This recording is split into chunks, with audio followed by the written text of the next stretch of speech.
Noong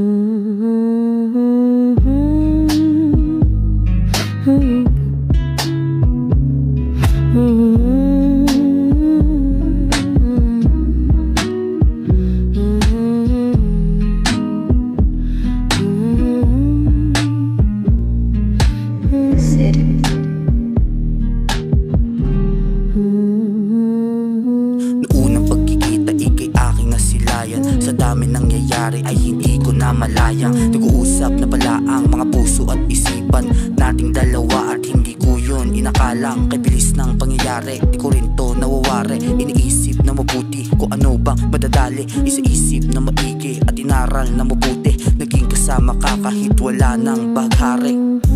Mahal, patawarin mo sa aking nagawa. Sa sobrang pagmamahal, dun pala ikay masasakal. Sana'y maayos ko pa lahat at muli kong maitama ang mga pagkakamaling sa ating nagpawasak.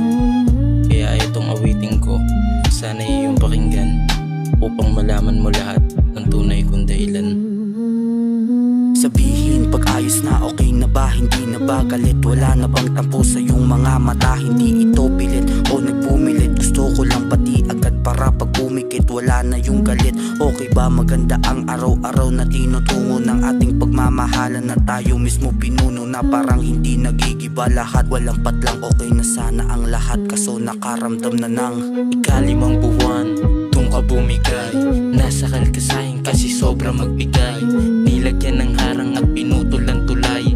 Nung wala ka sa'kin doon ako hindi sanay.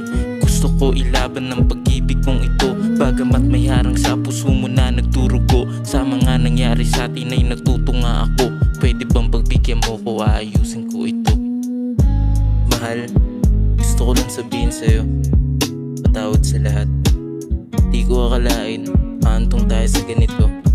Bagamat sadyang pagsubok lang siguro ito, sana pagbigyan mo ulit ako. Sobra na kitang inaasam na muli kang makamtan. Kaya sa awiting kong ito, sana'y maalala mo pa rin ng dating tayo. Sapagkat di ko ginusto yun, masyado lang ako nadala sa pagmamahal. Pagmamahal na dun pala ay hindi ka sanay. Hayaan mo mahal, naiintindihan ko na lahat. Bagamat lahat ay inaayos ko na mag-isa. Kaya sana kapag nasa mabuti ka na, hayaan mong subukan ko muli na mahalin ka. Bigyan mo sana ako para mapatunayan ko sa'yo na ayos na ako. Kaya mahal, tinatatak ko lahat sa puso't isipan ko ang mga pangako natin sa isa't isa. Sana'y kapag nagkaroon tayo ng di pagkakaintindihan, mahalagang ayusin natin kaysa tapusin. Nagmamahal.